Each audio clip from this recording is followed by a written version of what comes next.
All right guys, the school of politics के इस live session में आप सभी का स्वागत है। हमने यूजीसी नेट एस्पिरेंट के लिए एक टेस्ट सीरीज स्टार्ट की है और ये टेस्ट सीरीज का दूसरा लेक्चर है।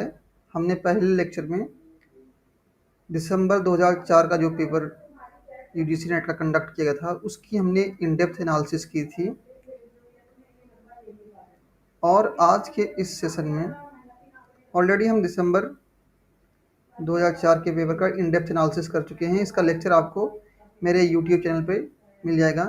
आप यहाँ स्क्रीन पे देख सकते हैं दिसंबर 2004 पेपर एनालिसिस, यहाँ देख सकते हैं। तो इस वीडियो जिन स्टूडेंट्स ने इस वीडियो को ना देखा वो देख लें। इसमें पेपर का मैंने बहुत ही इन डेप्थ एनालिसिस किया है और इस लेक्चर्स में आपको ऐसी ऐसी चीज़ें देखने को सीखने को मिलेंगी जो हार्डली आप किसी बुक में पा सकते हैं। मैंने बहुत ही इन डिटेल चीज़ों को जाके कवर किया है। आइए आज के सेशन को स्टार्ट करते हैं। आज के सेशन में हम प्लेटो की पॉलिटिकल फिलॉसफी से रिलेटेड जितने भी क्वेश्चन पूछे गए हैं 2004 से लेकर के 2023 तक, ये सारे क्वेश्चन हम कवर करने वाले हैं। और ये जो पेपर है इसको हमने बाइलिंगुअल बनाया है। इसको हिंदी और अंग्रेजी दोनों भाषाओं में हम यहाँ पे इंक्लूड किया है, इसलिए ताकि ऐसे स्टूडेंट्स जिनको इंग्लिश थोड़ी कम समझ में आती है या फिर जिनका मीडियम शुरू से हिंदी रहा हो, उनको किसी तरीके की कोई प्रॉब्लम ना हो। तो यहाँ डिस्प्ले पे भी जो है पेपर आपके लिए बाइलिंगुअल होंगे ताकि आप चीज़ों को अच्छे तरीके से, बेहतर तरीके से देख और समझ सकें। आइए सेशन को स्टार्ट करते हैं। पहले क्वेश्चन की अगर हम बात करें, जो पहला क्वेश्चन है जिसे दिसंबर 2004 में पूछा गया था, इस क्वेश्चन में पूछा गया कि Plato's Republic demonstrate that democratic form of government is essentially. अगर इसके ट्रांसलेशन की बात करें, प्लेटो की रिपब्लिक यह प्रदर्शित करती है कि प्रजातंत्रीय सरकार का स्वरूप मुख्यतः है। यहाँ पे इस क्वेश्चन में ये पूछा जा रहा है कि प्लेटो अपनी बुक रिपब्लिक में जो डेमोक्रेटिक फॉर्म ऑफ गवर्नमेंट है, लोकतंत्री सरकार है, उसको कैसा मानते हैं, कैसा देखते हैं। तो हम जानते हैं कि प्लेटो जो है डेमोक्रेसी को एक बैड फॉर्म ऑफ गवर्नमेंट मानते हैं। क्यों? क्योंकि ये एक ऐसी गवर्नमेंट थी जिसके ज़रिए से उनके जो गुरु थे सोक्रेट्स या सुकरात जिसको कहते हैं हम, उनको जो है एग्जीक्यूट किया गया था, उनको सजाए मौत दी गई थी, उनको विष का प्याला हेमलॉक दिया गया था। नेक्स्ट क्वेश्चन की अगर हम बात करें, यहाँ पे पूछा गया है, इसे ये क्वेश्चन जून 2005 का है। इसमें पूछा गया है the central idea of Plato's Republic. Plato की रिपब्लिक का सेंट्रल आइडिया मतलब केंद्रीय विचार क्या है, इसका सेंट्रल आइडिया क्या है। तो हम जानते हैं कि प्लेटो की जो बुक है रिपब्लिक, इसमें बेसिकली वो जस्टिस के बारे में बात करते हैं और उनकी जो बुक है रिपब्लिक, रिपब्लिक का जो सब टाइटल है वो है कंसर्निंग जस्टिस, जिसको हिंदी में हम कह सकते हैं न्याय से संबंधित।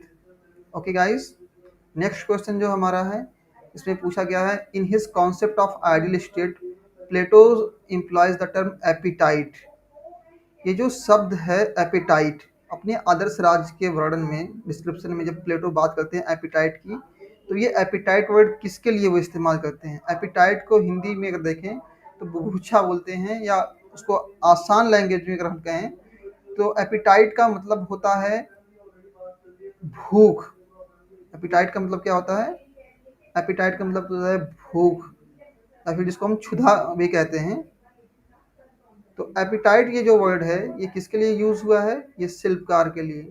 प्लेटो की बुक रिपब्लिक में आप देखेंगे उनका जो कॉन्सेप्ट है थियरी ऑफ थ्री सोल्स, जो तीन प्रकार की आत्माएं हैं, and theory of three classes, जो तीन प्रकार के वर्ग हैं। आइए समझते हैं क्या चीज़ है ये तीन। प्लेटो कहते हैं कि जो मानव आत्मा है उसमें तीन तत्व होते हैं। कौन कौन से? रीजन मतलब तर्क शक्ति भी जिसको कह सकते हैं, जिसको विजडम भी कह सकते हैं, विजडम।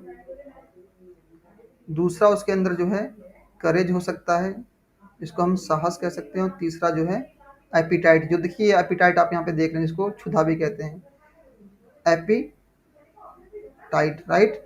तो जिस व्यक्ति के अंदर जैसा गुण होगा, जैसे जो एलिमेंट डोमिनेंट होगा, रीजन का, करेज का या फिर एपिटाइट का, वो उसी क्लास से बिलोंग करेगा। जैसे कि जिसके अंदर रीजन है, जिसकी आत्मा में डोमिनेंट है, वैसे तो ये सारे एलिमेंट हर इंसान की सोल में होते हैं, लेकिन कोई एक ज़्यादा होता है। तो जिसके अंदर रीज़न होगा वो रूलिंग क्लास से बिलोंग करेगा। जिसके अंदर साहस होगा जिसके अंदर साहस होगा वो मिलिट्री क्लास से बिलोंग करेगा, और उसकी रिस्पॉन्सिबिलिटी है कि वो स्टेट की सेफ्टी एंड सिक्योरिटी को इंश्योर करे, उसका डिफेंस सिस्टम में वो पार्टिसिपेट करें।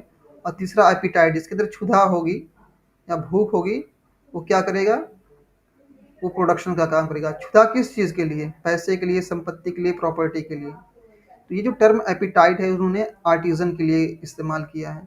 नेक्स्ट क्वेश्चन की अगर हम बात करें, जिसे दिसंबर 2006 में पूछा गया है, इस क्वेश्चन में पूछा गया है, according to Plato the most inferior type of state, Plato के according most inferior type of state, सबसे निम्नतर, जिसको हम कह सकते हैं निम्नतर राज्य का रूप कौन सा है? हिंदी ट्रांसलेशन भी आप देखेंगे सेम वही वर्ड है कि प्लेटो के अनुसार राज्य का निम्नतर रूप कौन सा है। तो यहाँ पे आप देखें, अगर प्लेटो जब अपने आइडियल स्टेट के कॉन्सेप्ट को डिस्कस करते हैं तो उसमें एक इम्पॉर्टेंट कॉन्सेप्ट है डिक्लाइन ऑफ आइडियल स्टेट, की आदर्श जो राज्य है उसका पतन कैसे होता है, उसका डिक्लाइन कैसे होता है। और चूंकि आप जानते हैं कि आइडियल स्टेट में जो है फिलोसफर किंग है, और फिलोसफर किंग के अंदर क्या है, विजडम है। और चूंकि वहाँ पे क्या है कि समाज 3 अलग अलग वर्गों में बटा हुआ है, हर एक वर्ग जो है एक एलिमेंट को, एक वर्च्यू को रिप्रेजेंट कर रहा है, और एक तरह से वहाँ पे फंक्शनल डिवीजन है, कार्य का जो है विभेदीकरण है। हर इंसान अपनी योग्यता के अनुसार, अपनी क्षमता के अनुसार, जो उसके स्वभाव है, जो चीज़ें इनबिल्ट हैं, उसके नेचर में इनबिल्ट है, उसी के अकॉर्डिंग वो काम कर रहा है। लेकिन हम जानते हैं कि कोई भी सिस्टम हमेशा परमानेंट नहीं होता है, उसमें जो है उतार चढ़ाव आते रहते हैं। तो आइडियल स्टेट को कौन गवर्न कर रहा है? फिलोसफर किंग गवर्न कर रहा है, फिलोसफर किंग चला रहा है। और जैसे ही जब हम देखते हैं कि ये जो रीज़न का एलिमेंट है, जो रीज़न का जो तत्व है, जब उसको रिप्लेस करके जो है करेज उसका स्थान लेता है, जो साहस है उसको रिप्लेस करता है, तो फिर क्या होता है कि स्टेट का एक तरह से डिक्लाइन शुरू होता है। आप देखें, एक कॉन्सेप्ट है प्लेटो की पॉलिटिकल फिलॉसफी में, decline and DK of ideal state. तो आइडियल स्टेट का जब डीके होता है तो इसमें क्या होता है कि ये जो विवेक है, ये जो रीज़न है, इसको रिप्लेस करके एक नया एलिमेंट जो है, जो स्पिरिट, या जिसको हम करेज भी कह सकते हैं, साहस कह सकते हैं, वो डोमिनेंट हो जाता है। अब क्या है कि यहाँ पे ऐसे लोग स्टेट को गवर्न कर रहे हैं जिनके अंदर क्या है कि विजय के लिए love for victory and honours है, मतलब सम्मान के लिए और विजय के लिए जो है प्रेम है।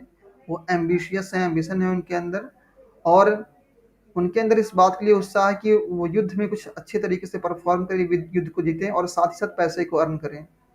तो फिलोसफर किंग के लिए तो प्लेटो ने कहा था कि जो फिलोसफर किंग के पास ना तो फैमिली होगी, ना प्राइवेट प्रॉपर्टी होगी, ये सारी चीज़ें नहीं होंगी। लेकिन जैसे ही अब फिलोसफर किंग जो था, या उसकी जो जनरेशन में, बाद की जनरेशन में, जब लोगों ने क्या किया कि एजुकेशन को, जो एजुकेशन उन्होंने प्रपोज की थी उसको फॉलो नहीं किया, प्राइवेट फैमिली उन्होंने रखी, प्राइवेट प्रॉपर्टी रखी, तो फिर उसका डिक्लाइन शुरू हुआ। और इसके बाद फिर अगला जो डिक्लाइन होता है, इसमें क्या है कि इस विवेक को पहले स्पिरिट ने रिप्लेस किया, और जब इस स्पिरिट को एपिटाइट यानी क्षुधा रिप्लेस करती है, जो तीसरा एलिमेंट है ह्यूमन सोल का, वो जब रिप्लेस करती है तो ऑलिगैर्की आ जाती है। इसमें क्या है कि लोग जो है ज़्यादा से ज़्यादा ध्यान किस पे दे रहे हैं? पैसे को अर्न करने में, पैसे को कमाने में दे रहे हैं, और वर्च्यूज़ को कम ध्यान, इंपॉर्टेंस दे रहे हैं। और फिर क्या कि सोसाइटी इससे क्या हो रही है कि 2 क्लास में डिवाइड हो गई है, एक तो सुपर रिच है और दूसरे जो वेरी पुअर लोग हैं। और जब जब पुअर लोग रिवॉल्ट करते हैं, क्रांति करते हैं, तो उससे क्या होता है कि उससे फिर जो है डेमोक्रेसी आ जाती है, और जो उत्पादन के साधन है, मीन्स ऑफ प्रोडक्शन है, उस पर जो पब्लिक है उनका कंट्रोल होता है। लेकिन इसका भी डिग्रेडेशन होता है, इसका भी पतन होता है। डेमोक्रेसी में क्या होता है कि लोग एब्सोल्यूट फ्रीडम की बात करते हैं, निरपेक्ष स्वतंत्रता और समानता की बात करते हैं।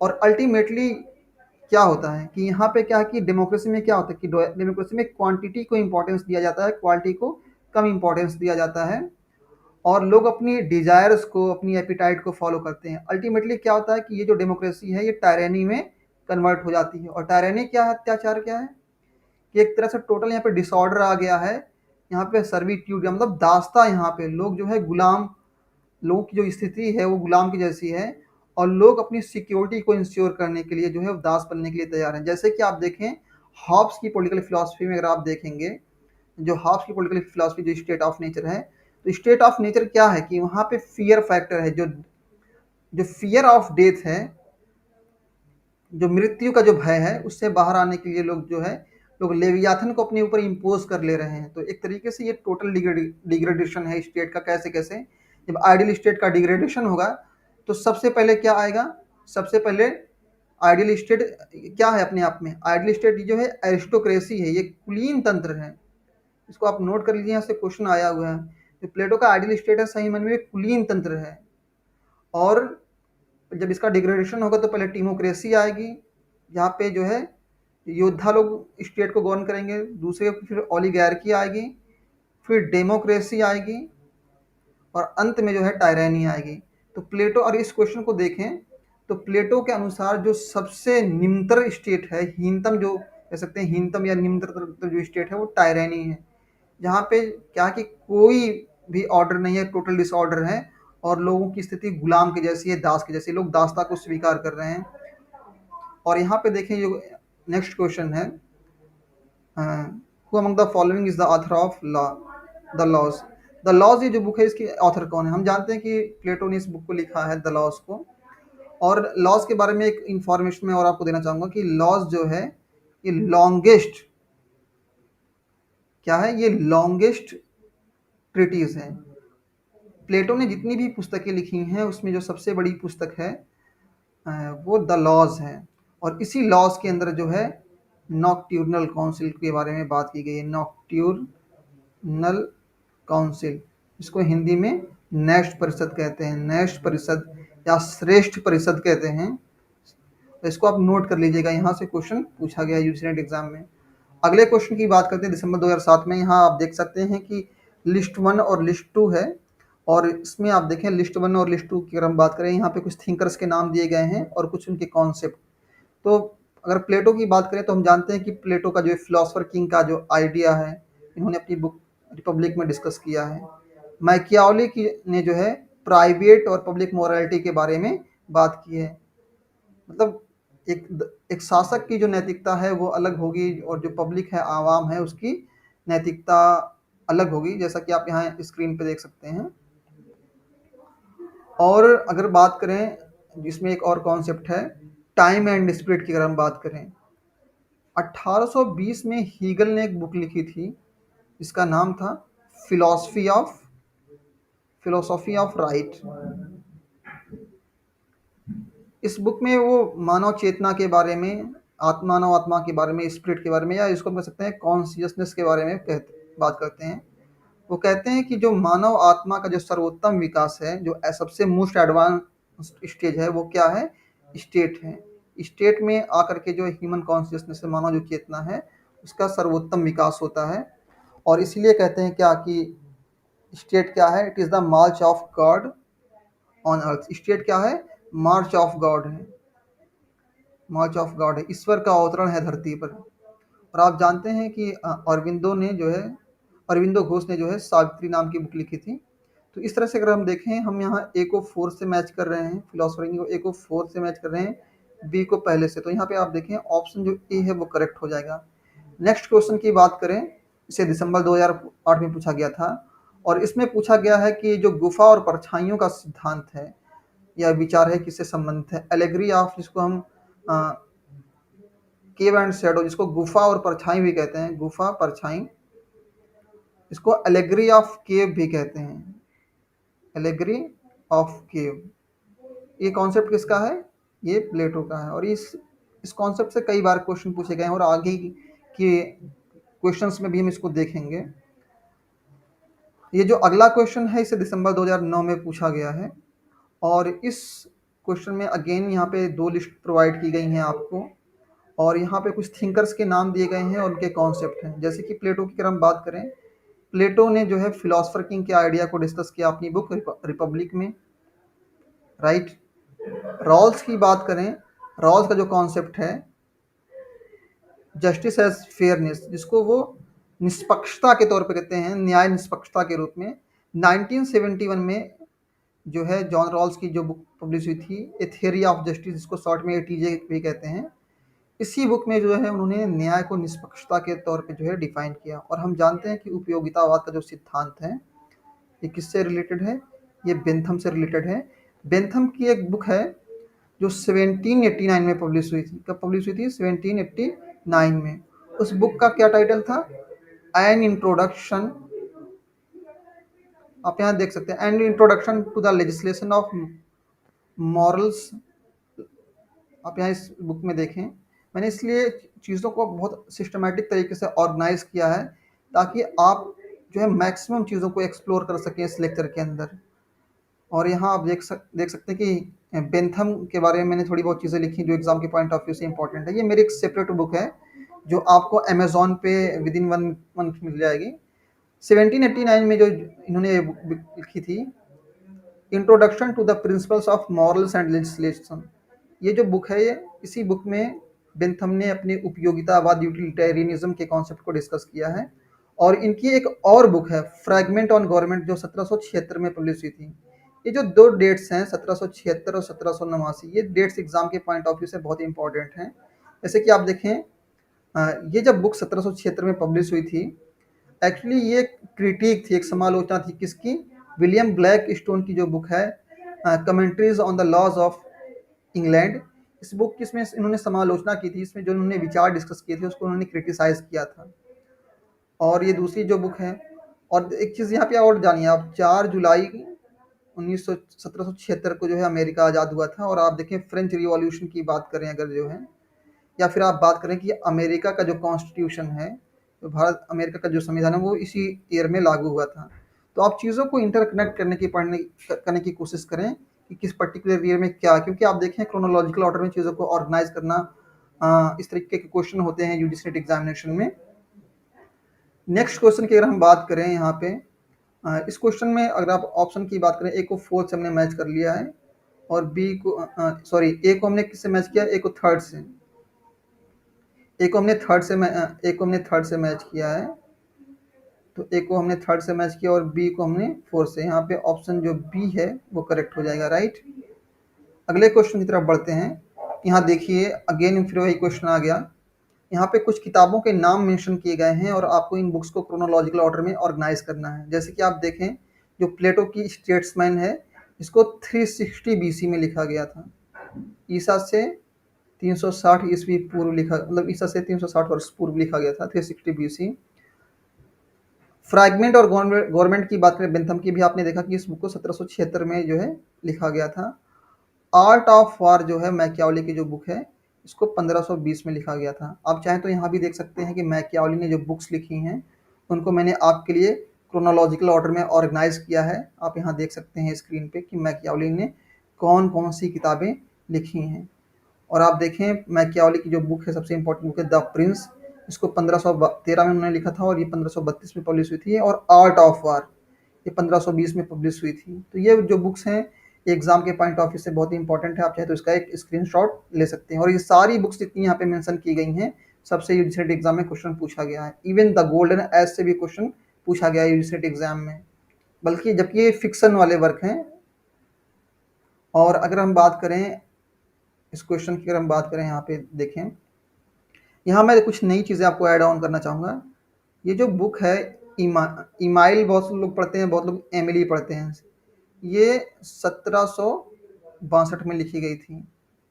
और सोशल कॉन्ट्रैक्ट जो बुक है रूसो की, ये भी सेम डेट में लिखी गई थी। सोशल कॉन्ट्रैक्ट आप देखें, चाहे इस बुक में भी देख सकते हैं। चीज़ों को मैंने इसीलिए रखा है आपके सामने ताकि आप चीज़ों को मैक्सिमम एक्सप्लोर कर सकें। जीन जैक्स रूसो ने जो बुक लिखी है, आप देखें इमाइल और जो है सोशल कॉन्ट्रैक्ट। इमाइल ये जो बुक है जिसमें हम देखते हैं कि जीन जैक्स रूसो प्लेटो के शिक्षा सिद्धांत के बारे में बात करते हैं वो। और रिपब्लिक को कहते हैं कि जो रिपब्लिक है प्लेटो की, वो शिक्षा पे लिखा गया फाइनेस्ट ट्रीटीज है, मतलब शिक्षा पे लिखा गया सर्वोत्तम ग्रंथ है। इसी बुक में वो बात करते हैं। लेकिन यहाँ पे देखिए दोनों की date year of publication same है, ये अप्रैल के आसपास में लिखी गई थी बुक, ईयर ऑफ पब्लिकेशन है, और ये आई थिंक जुलाई के आसपास, ठीक है ना। तो इसमें कंफ्यूज नहीं होना है, पहले एमिली का पब्लिकेशन हुआ, फिर बाद में सोशल कॉन्ट्रैक्ट का। नेक्स्ट क्वेश्चन की अगर हम बात करें, जिसे पूछा गया यूजीसी नेट एग्जामिनेशन में, अगर इस क्वेश्चन की पहले हम देख लेते हैं। इसमें सबसे पहले द स्टेट्समैन को हम रखेंगे, मतलब पहला पहले, सबसे पहले। उसके बाद फिर आप देखें आर्ट ऑफ वॉर मैकियावली, फिर सेकेंड फ्रैगमेंट और करके। और इसकी हम बात करें जो है रूसो की जो बुक है, और लास्ट में थर्ड वाला फ्रैगमेंट और गवर्नमेंट। 360 बीसी, 1520, 1762 और 1776, ठीक है। ऑप्शन सी इसमें करेक्ट हो जाएगा। नेक्स्ट क्वेश्चन की अगर हम बात करें, यहाँ पे देखिए कुछ कॉन्सेप्ट आपको दिए गए हैं। कुछ कॉन्सेप्ट्स हैं और लिस्ट वन में, और यहाँ पे कुछ थिंकर्स के नाम दिए गए हैं। हिंदी में भी सेम क्वेश्चन है, आप यहाँ देख सकते हैं। और अगर अब बात करें हम नॉर्मेटिव पॉलिटिकल थियरी के बारे में, इसको हम क्या कहते हैं, मूल्यपरक राजनीतिक सिद्धांत। नॉर्मेटिव का मतलब क्या, मूल्यपरक सिद्धांत। एक ऐसा राजनीतिक सिद्धांत जहाँ पे हम मूल्यों की बात करते हैं। तो father of normative political theory कौन है, मूल्यपरक राजनीतिक सिद्धांत का पिता कौन है, प्लेटो। फादर ऑफ पॉलिटिकल साइंस हम जानते हैं, साइंस ऑफ पॉलिटिक्स, एरिस्टोटल हम जानते हैं। पॉजिटिविज्म का मतलब क्या होता है, प्रत्यक्षवाद। और अगस्त काम्टे जो कि एक सोशियोलॉजिस्ट हैं, इन्होंने जो है प्रत्यक्षवाद के आइडिया को जो है प्रपोज किया था। और हम जानते हैं कि मैकियावली को फर्स्ट मॉडर्न पॉलिटिकल थिंकर के तौर पे हम जानते हैं, फर्स्ट मॉडर्न पॉलिटिकल थिंकर, प्रथम आधुनिक विचारक। ओके, तो इस तरीके से अगर इस ऑप्शन में देखें, इस क्वेश्चन में देखें, तो यहाँ पे जो ऑप्शन की अगर हम बात करें, हमने ए को किससे मैच किया है, ए को मैच किया हमने सेकेंड से, ए को हमने मैच किया है सेकेंड से, और बी को किससे किया है, पहले से। यहाँ ऑप्शन जो डी है वो करेक्ट हो जाएगा। नेक्स्ट क्वेश्चन की बात करें, ये एग्जाम जो क्वेश्चन है, देखें आप, यहाँ पे सत्यवीर की कथा के बारे में बात की जा रही है, गांधी के बारे में। इन्होंने इसको ट्रांसलेट किया था गुजराती में, सत्यवीर की कथा। जैसे कि आप यहाँ पे देख रहे हैं स्क्रीन पे, सत्यवीर की कथा के बारे में। गांधी जो है प्लेटो की पॉलिटिकल फिलॉसफी से बहुत ही इंस्पायर थे, और गांधी ने 1908 में जब अफ्रीका में भारतीयों के साथ, जो अश्वेत लोग हैं उनके साथ भेदभाव हो रहा था, तो उस वक्त Gandhi Transvaal Asiatic registration act के, एशियाटिक रजिस्ट्रेशन एक्ट के खिलाफ प्रोटेस्ट कर रहे थे। और गांधी काफ़ी इंस्पायर थे, काफ़ी उनके ऊपर इन्फ्लुएंस था प्लेटो की बुक का। और ये यहाँ पे आप देखें ऑप्शन में लिखिएगा डायलॉग्स ऑफ प्लेटो। तो प्लेटो ने जितनी भी किताबें लिखी हैं वो डायलेक्टिकल फॉर्म में डायलॉग्स ही हैं। और यहाँ डायलॉग्स ऑफ प्लेटो का मतलब क्या, यहाँ पे डायलॉग्स ऑफ प्लेटो का मतलब एपोलॉजी। प्लेटो की जो बुक एपोलॉजी है ये 399 बीसी में लिखी गई है, 399 बीसी में लिखी गई है, बिफोर क्राइस्ट। और इस बुक में प्लेटो के ऊपर जो जो चार्जेस लगाए गए थे, जो उसका एग्जीक्यूशन हुआ था, उसको सजाए मौत दी गई थी, जिसका प्याला हेमलॉक दिया गया था, वो सारी घटना को इन्होंने अपनी इस बुक में रिकॉर्ड किया। और इसी बुक को जो है the story of a true soldier, Satyavir की कथा के नाम से गांधी ने ट्रांसलेट किया था। ओके गाइज, तो यहाँ पे डायलॉग्स ऑफ प्लेटो का मतलब एपोलॉजी है। वैसे सारी बुक्स जो है लिखी गई है समाज शैली में। ये जो क्वेश्चन है बहुत इंटरेस्टिंग क्वेश्चन है, इसको पूछा गया था जून 2012 में पूछा गया था पेपर थर्ड में। और यहाँ देखें, अगर जस्टिस की बात करें, देखिए जस्टिस की अगर हम बात करें तो जस्टिस के कई डायमेंशन हो सकते हैं, उसके कई रूप हो सकते हैं, और उसके कई आयाम हो सकते हैं। जैसे जस्टिस की अगर हम बात करें तो जस्टिस के कई कौन से आयाम हो सकते हैं, लीगल हो सकता है, पॉलिटिकल हो सकता है, सोशल हो सकता है, इकोनॉमिक हो सकता है, मॉरल हो सकता है।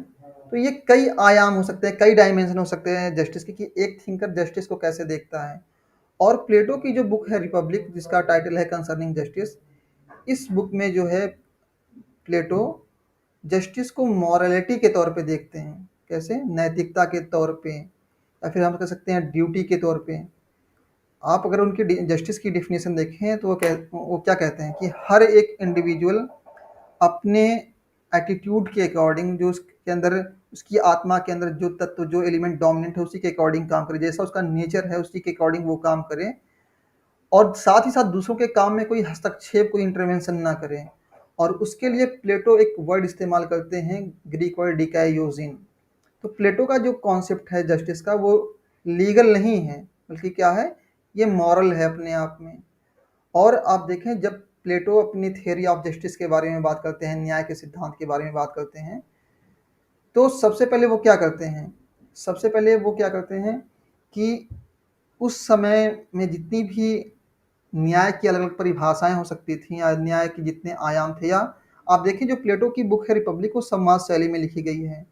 और जब प्लेटो अपने थियोरी ऑफ जस्टिस के बारे में बात करते हैं, तो वहाँ पे क्या है कि एक कमरे में जो है कुछ लोग बैठे हुए हैं, वहाँ पे सोक्रेटिस, सिफालस, पोलीमार्कस, एडिमेंटस, ग्लाउकन, ये सारे थिंकर वहाँ बैठे हुए हैं, और ये अपने अपने तरीके से जो है जस्टिस को डिफाइन कर रहे हैं।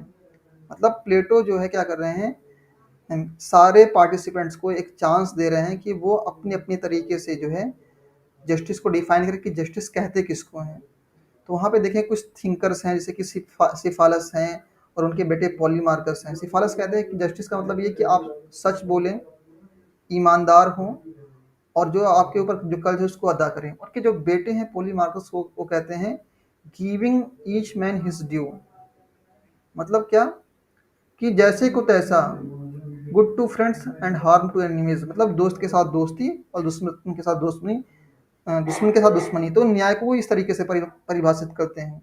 वहीं थ्रेसी मेकर्स हैं, जिनके जो रेडिकल अप्रोच को अडॉप्ट करते हैं, वो कहते हैं कि जस्टिस क्या है, justice is the interest of strong party. मतलब क्या है, जो न्याय है वो क्या है, वो शक्तिशाली का इंटरेस्ट है, उसका हित है। मतलब क्या कि आमतौर पर देखें समाज में जो वर्ग, जो क्लास डोमिनेंट होती है, वो नियम कानूनों को, रूल रेगुलेशन को बनाती है, और जो कमजोर लोग हैं उसको फॉलो करते हैं।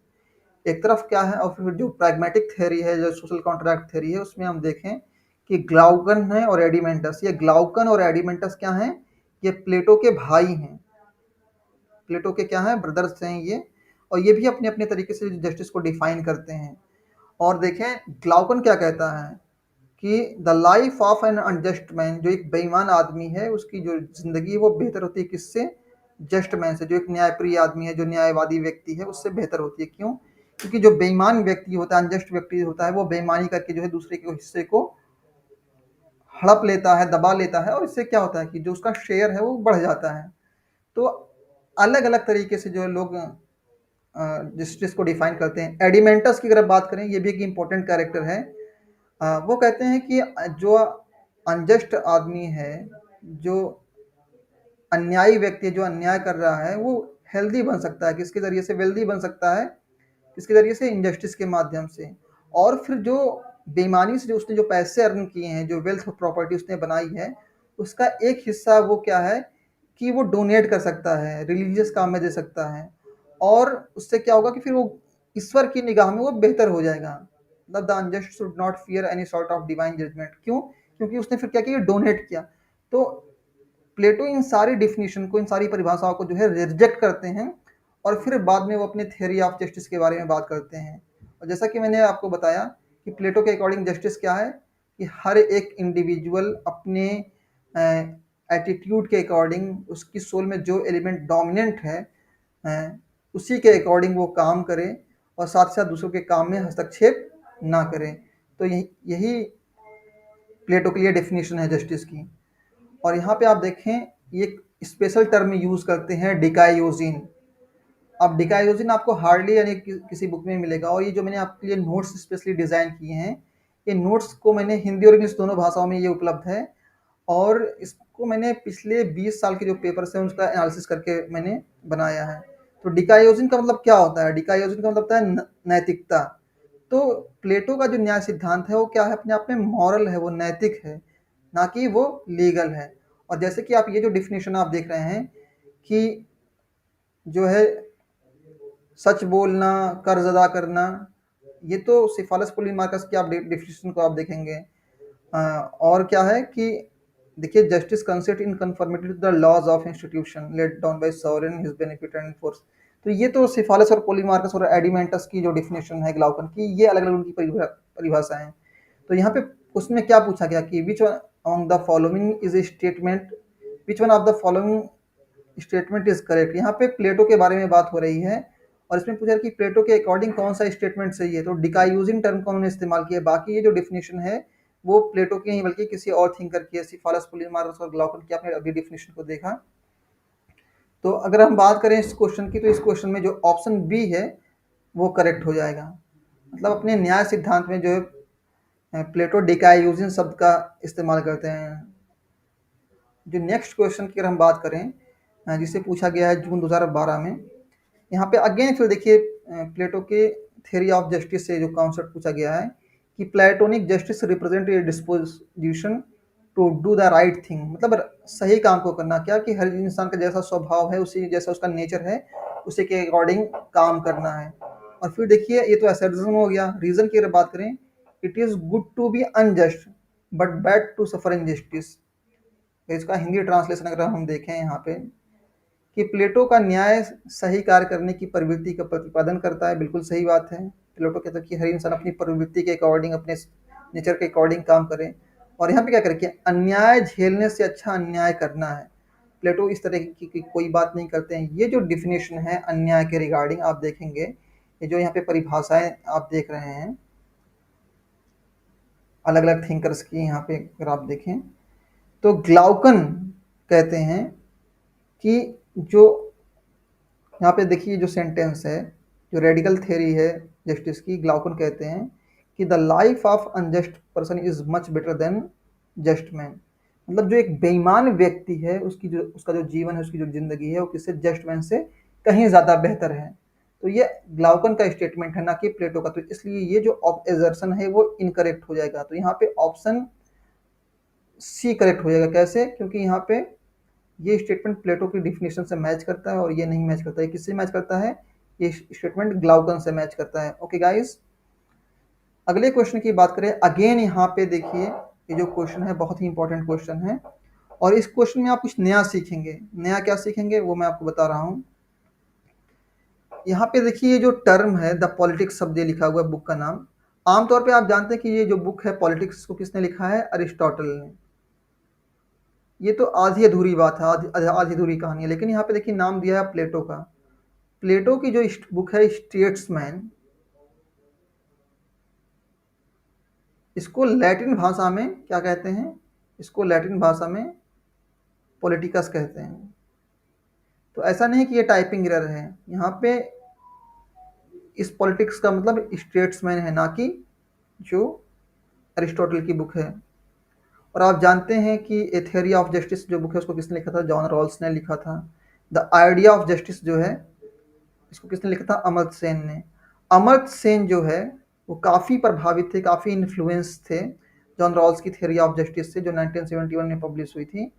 और इसी बुक के रिस्पॉन्स में उन्होंने आइडिया ऑफ जस्टिस लिखी थी। किसने?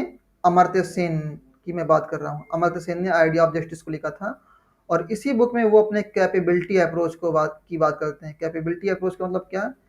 कि हर एक व्यक्ति को इस योग्य बनाया जा सके कि वो अपनी मैक्सिमम लिबर्टी को जो है वो और जो है सेलिब्रेट कर सके, उसको एक्सरसाइज कर सके। मतलब उसके अंदर जो अंतर्निहित क्षमताएं हैं उसको विकसित करना है। न्याय का मतलब क्या है?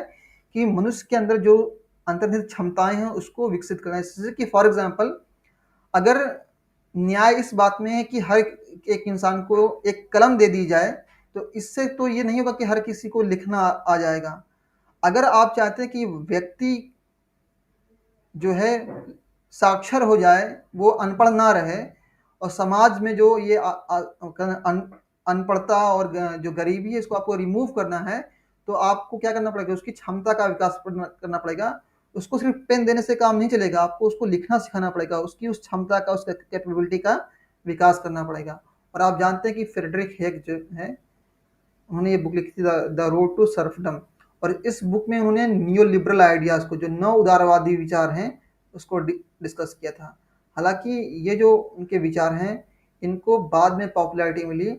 और उसके बाद आप देखें रॉबर्ट नॉजिक और हेयक की आप बात करें, मिल्टन फ्रीडमैन की बात करें, जब ये थिंकर्स आते हैं एक बार फिर से जो है नव उदारवादी सिद्धांतों का प्रतिपादन करते हैं, तो एक बार फिर से जो हेयक की जो बुक है द रोड टू सर्फडम, हाँ, सर्फडम का मतलब क्या होता है? दास्ता, दास्ता का पथ जिसको हम कह सकते हैं, फिर से वो पॉपुलर मतलब पॉपुलरिटी में आती है, एक बार फिर से चर्चा में आती है। तो ए को हमने किससे फ्रेडरिक हे को हमने किससे मैच किया? ए को हमने मैच किया द रोड टू सर्फडम, तो सबसे पहले थर्ड। फिर बी को हमने किससे मैच किया? बी को हमने मैच किया फोर्थ से। और सी को मैच किया हमने किससे? सी को मैच किया हमने सेकंड से। तो यहाँ पे ऑप्शन जो बी है वो करेक्ट हो जाएगा। तो यहाँ देखिए आपने कुछ नया सीखा कि स्टेट्समैन को जो है, ये जो बुक है इसको हम पोलिटिकस भी कहते हैं। किस भाषा में? लैटिन भाषा में, लैटिन लैंग्वेज में, राइट। नेक्स्ट क्वेश्चन की अगर हम बात करें, यहाँ पे देखिए इस क्वेश्चन को दिसंबर 2012 में पूछा गया था। और इस क्वेश्चन में हम देखें कि अभी जो मैंने आपको परिभाषाएं दिखाई थी अलग अलग जो थिंकर्स हैं, उन्हीं की परिभाषाओं को एक बार फिर से जो है रिपीट किया गया है। और आप देखेंगे यहाँ पे अलग अलग थिंकर्स हैं, जैसे कि आप यहाँ पे देखें अरस्तु, रॉल्स, थ्रेसिमेकस, प्लेटो, इनकी जो परिभाषा है उसके बारे में बात की गई है। जैसे कि आप यहाँ देख सकते हैं, justice as one person, one duty, one class. आप देखिए रिपब्लिक में, प्लेटो की जो बुक रिपब्लिक, उसमें वो 3 क्लास की बात करते हैं और कहते हैं कि हर एक व्यक्ति जो है एक ही क्लास से बिलोंग, एक अलग अलग, अब जैसे गुण होंगे उसके अंदर वो उसी क्लास से बिलोंग करेगा, उसी के अकॉर्डिंग ड्यूटी करेगा। मतलब एक व्यक्ति एक क्लास से बिलोंग करेगा, उसका एक ही काम होगा। मतलब जो डिफेंस में है वो डिफेंस का काम देखेगा, जिसके अंदर विवेक है वो जो है, इसके अंदर विवेक है, विस्डम है, वो रूलिंग क्लास से बिलोंग करेगा। जिसके अंदर साहस है, करेज है, वो मिलिट्री क्लास, जिसके अंदर एपिटाइट है, वो जो है प्रोड्यूसिंग क्लास से बिलोंग करेगा, उसका काम प्रोडक्शन करना होगा। जस्टिस एज फेयरनेस, जैसा कि आप जानते हैं कि जॉन रॉल्स का कॉन्सेप्ट है। जस्टिस एज प्रोपोर्शनेट इक्वलिटी, मतलब हिंदी में इसको कहें तो समानुपातिक समानता। प्रोपोर्शनेट इक्वालिटी का कॉन्सेप्ट किसने दिया था? अरिस्टोटल ने दिया था। और justice as the interest of strong, शक्तिशाली का हित किसने दिया था? थ्रेसिमेकस। अभी आपको मैंने जो है इस डिफिनेशन को आपको दिखाया कि थ्रेसिमेकस डिफाइन करते हैं क्या, कि जस्टिस क्या है? Interest of strong party. जैसे कि आप यहाँ देख सकते हैं क्या है कि जस्टिस क्या है? शक्तिशाली का हित है। तो इस तरीके से जब एग्जाम में क्वेश्चन पूछे गए हैं। और ए को हमने किससे मैच किया है? यहाँ तो बिल्कुल आप देखें, अगर इस क्वेश्चन को देखें, हमने justice as one person, one duty, one class, one work को देखें, हमने ए को पहले से मैच कर दिया, ठीक है ना। तो ये 2 ऑप्शन बचे, बाकी 2 तो छट गए। इसको कहते हैं एलिमिनेशन मेथड। फिर हमने क्या किया कि हमने जो बी है जस्टिस एज फेयरनेस, इसको हमने किससे मैच किया? हमने मैच किया जॉन रॉल से, मतलब तीसरे से। तो यहाँ पे देखिए तीसरा यहाँ पे, तो ऑप्शन जो डी है इसमें करेक्ट हो जाएगा। अगेन हम यहाँ पे देखते हैं, ये क्वेश्चन एग्जाम के पॉइंट ऑफ व्यू से बहुत ही इंपॉर्टेंट है, इससे कई बार क्वेश्चन पूछे गए हैं, मोर देन 10 टाइम्स इस कॉन्सेप्ट से क्वेश्चन पूछे गए हैं। और हिंदी में भी सेम क्वेश्चन यहाँ पे आप देख सकते हैं। यहाँ पे अगर आप देखें, यहाँ पे कुछ कॉन्सेप्ट दिए गए हैं लिस्ट 1 में, और लिस्ट 2 में थिंकर्स के नाम दिए गए हैं, जैसा कि आप यहाँ भी देख सकते हैं। तो परपेचुअल पीस, जो अस्थाई शांति का जो कॉन्सेप्ट है किसने दिया है? कांट ने परपेचुअल नाम पीस की नाम की एक बुक भी लिखी है, जो 1795 में पब्लिश हुई थी। और इसके अलावा आप देखिए जो गोल्डन मीन का आइडिया है, वो किसका है? वो एरिस्टोटल का। एरिस्टोटल की जो पॉलिटी है वो गोल्डन मीन को फॉलो करती है, जो स्वर्णिम संतुलन है या स्वर्णिम मध्य है उसको जो है वो फॉलो करती है। और आप जानते हैं जो एनोलॉजी ऑफ केव है, जो गुफा का जो सिद्धांत है, जो गुफा का दृष्टांत है, वो किसका कॉन्सेप्ट है? प्लेटो का। और फॉर्च्यून एज ओमेनी किसका कॉन्सेप्ट है? मैकियावली का। तो इस क्वेश्चन में अगर ऑप्शन की अगर हम बात करें कि कौन सा इसमें आंसर सही होगा, तो हमने ए को किससे मैच किया? आप देखें परपेचुअल पीस को हमने ए को सेकंड से हमने मैच किया। तो यहाँ पे देखिए ऑप्शन जो सी है वो करेक्ट हो जाएगा, ठीक है ना। ए को हमने किससे मैच किया? सी से। और बी को किससे मैच किया? हमने थर्ड से। तो ऑप्शन जो बी है यहाँ पे आप देख रहे हैं ये करेक्ट हो जाएगा, राइट। अगले क्वेश्चन की बात करें जिससे पूछा गया दिसंबर 2012 में, और ये बहुत ही अच्छा क्वेश्चन है। और हालांकि देखिए यहाँ पे जितने भी इसमें स्टेटमेंट दिए गए हैं कि which one of the following statement is true, इसमें से कौन सा कथन सत्य है, निम्नलिखित में से कौन सा कथन जो है सत्य है। जो प्लेटो की पुस्तक है रिपब्लिक, अब वो किस विषय पे लिखी गई है, इथिक्स पे लिखी गई है या पॉलिटिक्स पे लिखी गई है, या इथिक्स और पॉलिटिक्स दोनों पे, या एजुकेशन पे। तो यहाँ पे जितने भी आप स्टेटमेंट देख रहे हैं, चाहे वो इथिक्स की बात करें या फिर पॉलिटिक्स की बात करें या एजुकेशन की, ये सारे स्टेटमेंट सही हैं। लेकिन आपको एग्जाम में क्या करना है कि एग्जाम में जो मोस्ट अप्रोप्रिएट आंसर है उसको आपको चुनना है।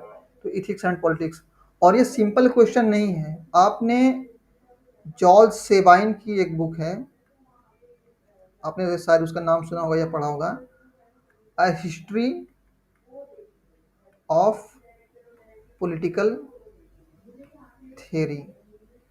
इसी बुक में वो डिफाइन करते हैं, इसी बुक में वो बात करते हैं। और यहाँ पे आप नोट्स में मैं आपको दिखाता हूँ एकदम क्लियरली, जो जो उसमें कोट है, जो बातें लिखी हैं जॉर्ज सेबाइन ने, उसको मैं आपके सामने प्रेजेंट करता हूँ। इससे एक आपको आइडिया होगा कि इस कंटेंट को प्रिपेयर करने के लिए मैंने कितना इसमें एफर्ट डाला है। यहाँ पे आप देख सकते हैं, hence Republic is not a treatise of any sort nor does it belong to politics, ethics, economics, psychology, though it includes all these. मतलब जो ये प्लेटो की बुक है रिपब्लिक, ये किसी एक विषय से, किसी एक भी विषय से संबंधित नहीं, किसी एक से बिलोंग नहीं करती है, चाहे वो पॉलिटिक्स की बात करें, इकोनॉमिक्स की, बल्कि क्या कि इन सभी को इसमें शामिल किया गया है। For art and education and philosophy not excluded, और नॉट मतलब इसमें कोई ऐसी चीज़ नहीं जो जो बाकी हो। इसमें एजुकेशन है, इसमें आर्ट है, इसमें फिलोसफी है, इसमें पॉलिटिक्स है, इसमें इकोनॉमिक्स है। मतलब हम ये नहीं कह सकते हैं। और आप देखें ये जो, अगर बात करें प्लेटो की जो बुक रिपब्लिक की, अगर हम बात करें प्लेटो की रिपब्लिक का, अगर हम बात करें कि ये बुक कब पब्लिश हुई थी, तो हम जानते हैं कि जो प्लेटो की रिपब्लिक है ये 380 बीसी में पब्लिश हुई थी, 3 बिफोर क्राइस्ट, ईसा पूर्व। और ये जो समय है उस वक्त सब्जेक्ट का उतना क्लासिफिकेशन नहीं था, वर्गीकरण नहीं था कि मतलब ये जो पहले साइंस आर्ट सारी चीज़ें मिक्स थी, वो फिलॉसफी का हिस्सा थी। आप इथिक्स को, पॉलिटिक्स को, इकोनॉमिक्स को, साइकोलॉजी को, एजुकेशन को, सारी चीज़ों को फिलॉसफी में ही डिस्कस करते हैं। बाद में ये सब्जेक्ट का कैटेगराइजेशन हुआ कि ये इकोनॉमिक्स का सब्जेक्ट है, ये आर्ट का है, एजुकेशन का, ये फिलॉसफी का है, ये मैथ है, ये साइंस है, नेचुरल साइंस है, सोशल साइंस। ये तो क्लासिफिकेशन बाद में हुआ। तो यहाँ पे जो मोस्ट अप्रोप्रिएट आंसर है वो सी है। और ये किसका कोटेशन है, ये किसका कोट है, जॉर्ज सेबाइन का। तो इसीलिए मैं सब्जेक्ट मैटर की डेप्थ में जाके चीज़ों को एक्सप्लेन करने की कोशिश कर रहा हूँ कि कल को सपोज ये स्टेटमेंट आ गया, इसकी जहाँ पे मतलब ये जो बातें लिखी गई हैं ये ना आया, बल्कि इस कोट को एग्जामिनर ने यहाँ से उठा के पूछ दिया आपसे कि hence Republic is not treatise of any sort not does belong to politics, ethics, economics, psychology. तो आपको कंफ्यूज नहीं होना, ये किसका स्टेटमेंट है, जॉर्ज सेबाइन का। ओके गाइस, नेक्स्ट क्वेश्चन की तरफ बढ़ते हैं। हम देखते हैं कि जो अगला क्वेश्चन है इससे पूछा गया दिसंबर 2012 में। इस क्वेश्चन में अगेन जो है पूछा गया है, यहाँ पे दो थिंकर्स के कॉन्सेप्ट को इंक्लूड किया गया है, अरिस्टोटल और प्लेटो की जो थेरीज हैं। खासतौर पे जब वो स्टेट की क्लासिफिकेशन की बात करते हैं, उसके डिक्लाइन किया डिजेनरेशन की बात करते हैं, डिक्लाइन किया डिजेनरेशन की बात करते हैं। तो मैंने अभी आपको बताया कि आइडियल स्टेट का जब पतन होता है वो किस में होता है, डेमोक्रेसी में होता है। मोनार्की, इसमें राजा है, जनता के लिए हित काम करता है, लेकिन वही राजा जब जो है जनता के लिए हित ना करके, जनता के लिए ना बल्कि अपने फायदे के लिए काम करता है, तो वो टायरानी में कन्वर्ट हो जाता है। पॉलिटी जो है वो डेमोक्रेसी में कन्वर्ट होती है। और एरिस्टोक्रेसी क्या है कि ये ओलिगार्की में कन्वर्ट हो जाती है। ठीक है, तो यहाँ पे इकोनॉमिक्स से देखिए, यहाँ से मैच करिए, नीचे से देखिए, डी को 4 से हमने मैच किया। डी को 4 कहाँ पे है, यहाँ पे ऑप्शन जो बी है वो करेक्ट हो जाएगा इसमें। अगेन यहाँ पे देखिए बहुत अच्छा क्वेश्चन है ये, यहाँ पे जून का पूरा 2013 में पूछा गया है। इस क्वेश्चन में ये पूछा गया है कि प्लेटो ने जो 4 गुण बताए हैं, 4 कंपोनेंट्स ऑफ वर्चूज, जो 4 तरीके के वो गुण की बात करते हैं, वर्चूज की बात करते हैं, उसका सीक्वेंस आप देखिए। प्लेटो अपने आइडियल स्टेट में जानते हैं, जिसकी जब ह्यूमन सोल के बारे में बात करते हैं तो कहते हैं 3 एलिमेंट हैं। कौन कौन से हैं? वहाँ पे विजडम है, इसको आप रीज़न भी कह सकते हो, तर्क या ज्ञान कह सकते हो। दूसरा साहस है, और तीसरा जो है आपका टेम्परेंस है या एपिटाइट टाइप कहिए, दोनों एक ही बात है। तो ये 3 एलिमेंट्स हैं। तो ये तीन एलिमेंट्स 3 अलग अलग क्लास को रिप्रेजेंट करते हैं। एक तरफ जो है रूलिंग क्लास है, फिलोसफर किंग है, दूसरी तरफ मिलिट्री क्लास है, और तीसरी तरफ जो है जो उत्पादक वर्ग है, जो प्रोड्यूसिंग क्लास है वो है। तो 3 अलग अलग गुण हैं, 3 अलग अलग क्लासेस हैं। तो इन तीनों के बीच में संतुलन, जो बैलेंस कौन बनाता है? ये जस्टिस एक ऐसा एलिमेंट है जो तीनों के बीच में संतुलन को, एक बैलेंस क्रिएट करता है इन तीनों के बीच में। और अगर हम बात करें, सबसे पहले विस्डम मतलब फोर्थ, उसके बाद फिर करेज यानी सेकेंड, फिर उसके बाद अगर हम बात करें टेम्परेंस यानी तीसरा, और लास्ट में पहला। यहाँ तक तो चीज़ें आपको समझ, ऑप्शन सी करेक्ट हो गया। यहाँ से एक क्वेश्चन और पूछा गया था राजस्थान में, जो पेपर हुआ था, आरपीएससी का पेपर हुआ था। आरपीएससी के पेपर में एक क्वेश्चन था कि किस थिंकर ने प्लेटो के थियरी ऑफ जस्टिस को आर्किटेक्टोनिक थियरी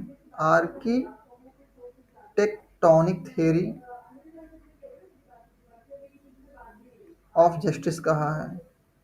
एम बी फोस्टर एक थिंकर हैं जिनका नाम है एम बी फोस्टर। जैसे एक आर्किटेक्ट होता है, आर्किटेक्ट क्या करता है कि घरों की डिज़ाइन बनाता है, वो बताता है कि घर के कमरे का साइज़ कैसा होगा, उसमें विंडो कितनी बड़ी लगेगी, दरवाज़ा कितना लगेगा, वेंटिलेशन का सिस्टम कैसे होगा, एयर किधर से आएगी, ये सारी चीज़ें वो तय करता है। तो जब एक आर्किटेक्ट का काम क्या होता है कि इन सारी चीज़ों का जो रेशियो है उसको बैठाना, कि कोई चीज़ आगे पीछे ना हो।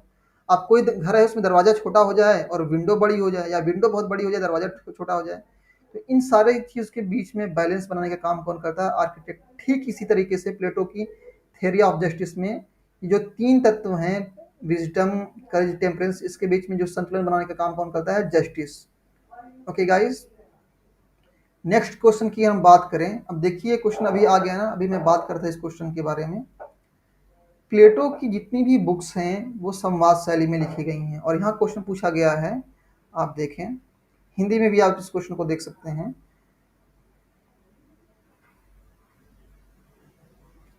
इसमें लिखा गया कि निम्नलिखित में से कौन सा प्लेटो की रिपब्लिक का प्रधान पात्र नहीं है? प्रधान पात्र नहीं, इस नोट पे आपको फोकस करना है, जरा सा देखिए यहाँ पे। तो प्लेटो की रिपब्लिक में टोटल कितने कैरेक्टर्स हैं? टोटल 6 कैरेक्टर्स हैं। कौन कौन से हैं? पहला सॉक्रेट्स, जिसको सुकरात कहते हैं आप। दूसरा सिफालस है, सिफालस। दूसरा कौन सा है? पॉलीमार्कस,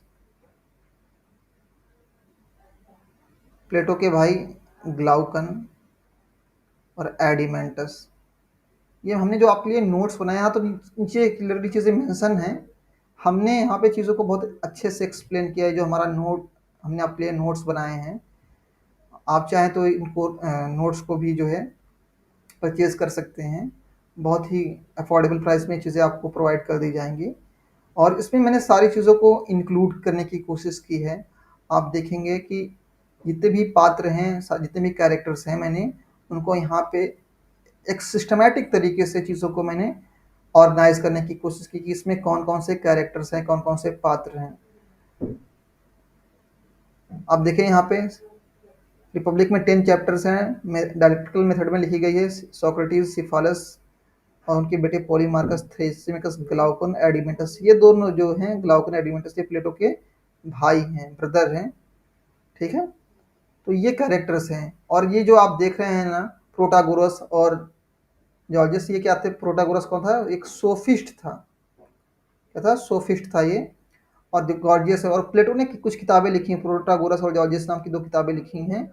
ये सुकरात के पूर्व के जो है दार्शनिक थे, सोफिस्ट थे। मतलब सुकरात के पैदा होने से ठीक कि काफ़ी पहले जो है ये पैदा हुए थे, और इन्होंने अपनी फिलॉसफी में के बारे में बात की थी। और अगेन आप देखिए दिसंबर 2013 का ये जो क्वेश्चन है, इस क्वेश्चन में पूछा गया है कि द रीअपीयरेंस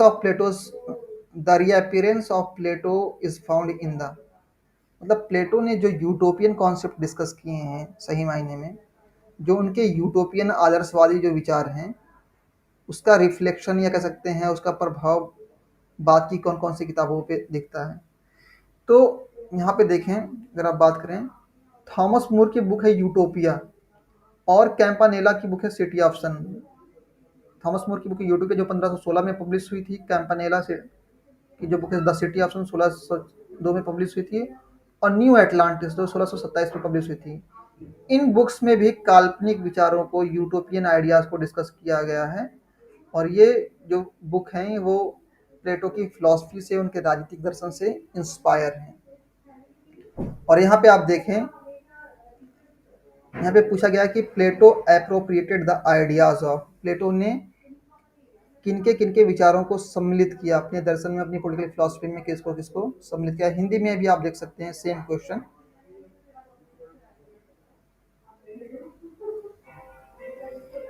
आप यहाँ देख रहे हैं ना हेराक्लिटस। अब सुनिए यहाँ पे, प्लेटो का जो थ्योरी ऑफ आइडिया है, ठीक है ना, प्लेटो का जो थ्योरी ऑफ आइडिया है या थ्योरी ऑफ जो फॉर्म जिसको हम कहते हैं थ्योरी ऑफ आइडिया, ये थ्योरी ऑफ आइडिया किससे इंस्पायर है? परमेनिडीज से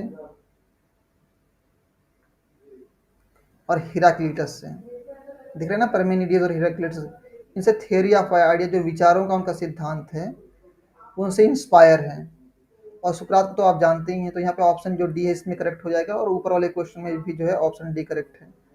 अगर हम नेक्स्ट क्वेश्चन की अगर बात करें, यहाँ पे देखिए ये बहुत अच्छा क्वेश्चन है, और ये इस क्वेश्चन को अटेम्प्ट करना सबके लिए आसान नहीं है, क्योंकि ये बहुत ही इन डेप्थ बात हो रही है। यहाँ पे पूछा जा रहा है कि प्लेटो के लिए, for Plato knowledge is neither perception nor opinion. Plato के लिए जो ज्ञान है, जो नॉलेज है, ना तो परसेप्शन है ना ही ओपिनियन, ना तो मत है ना राय है। ठीक है, हिंदी में भी याद रखते हैं, राइट ओपिनियन इज नॉलेज। जबकि प्लेटो क्या करते हैं, प्लेटो कहते हैं कि वर्चू क्या है, वर्चू को जो गुण है, सदगुण है, उसको वो जो है डिफाइन करते हैं नॉलेज के तौर पे, वर्चू इज नॉलेज। इनका बहुत ही फेमस डिक्टम है। और अगर बात करें ये जो कॉन्सेप्ट है प्लेटो का, थ्योरी ऑफ आइडिया और ओपिनियन, नॉलेज और ओपिनियन के बीच में वो कैसे डिफ्रेंशिएट करते हैं, एक्चुअली तीन कॉन्सेप्ट हैं, एक दो नहीं बल्कि तीन कॉन्सेप्ट हैं। पहला ये कि प्लेटो जब वो डिफ्रेंशिएट करते हैं किसके बीच में, नॉलेज और ओपिनियन के बीच में क्या फ़र्क है, ज्ञान और राय के बीच में क्या फ़र्क है, तो प्लेटो कहते हैं कि जो वर्चू है, मतलब नॉलेज को एक वर्चू के तौर पे मानते हैं, सद्गुण के रूप में। कैसा सद्गुण, कैसा वर्चू, जो हमें सही और गलत के बीच में फ़र्क करना सिखाता हो। और वो कहते हैं कि जो ओपिनियन है, जो राय है, वो अलग होती है, नॉलेज अलग होता है और ओपिनियन अलग होता है। ओपिनियन जो है, जो परसेप्शन है, वो बदलता रहता है, जबकि जो वर्चूज़ है वो परमानेंट होते हैं। जो आइडियाज़ होते हैं, जो विचार होते हैं, परमानेंट होते हैं, और आइडियाज़ ही, विचार ही इस सृष्टि को, इस यूनिवर्स को गवर्न करते हैं। और राइट ओपिनियन इज नॉलेज, ये तो गलत है। तो यहाँ पे जो ऑप्शन की अगर हम बात करें, ऑप्शन यहाँ पे आप देखें सी जो है वो करेक्ट हो जाएगा। कैसे? क्योंकि ये सही है। प्लेटो के लिए प्लेटो नॉलेज को कैसे देखते हैं, वर्चू के तौर पे देखते हैं, सद्गुण के तौर पे देखते हैं, राइट। और उनके लिए ओपिनियन और नॉलेज एक जैसी चीज़ें नहीं है।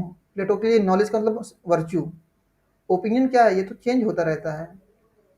नेक्स्ट क्वेश्चन की अगर हम बात करें, यहाँ पे पूछा गया है कि who among the following political thinker are generally regarded founder of political founder of philosophical approach, जो दार्शनिक उपागम है, फिलोसफिकल अप्रोच है, उसके संस्थापक कौन हैं?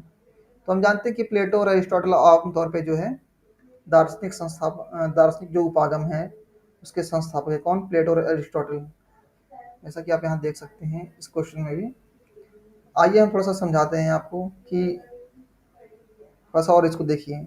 प्लेटो and Aristotle has been regarded as a founder of philosophical approach. जो प्लेटो और एरिस्टोटल हैं वो फिलोसफिकल अप्रोच के फाउंडर हैं। और अर्नेस्ट बार्कर, प्रोफेसर बार्कर की अगर हम बात करें, उन्होंने क्या कहा है कि जो पॉलिटिकल थॉट है, जो राजनीतिक चिंतन है, उसकी शुरुआत किससे होती है? ग्रीक से होती है, जो यूनान के लोग हैं उससे शुरुआत होती है। Its origin connected with the calm and clear rationalism of Greek mind. मतलब वो कहना चाहते हैं कि जो पाश्चात्य राजनीतिक चिंतन है, जो पॉलिटिकल थॉट है, उसकी शुरुआत किससे होती है? ग्रीक्स लोग। और ये कौन है? ग्रीक कौन है? प्लेटो अरिस्टोटल, ठीक है।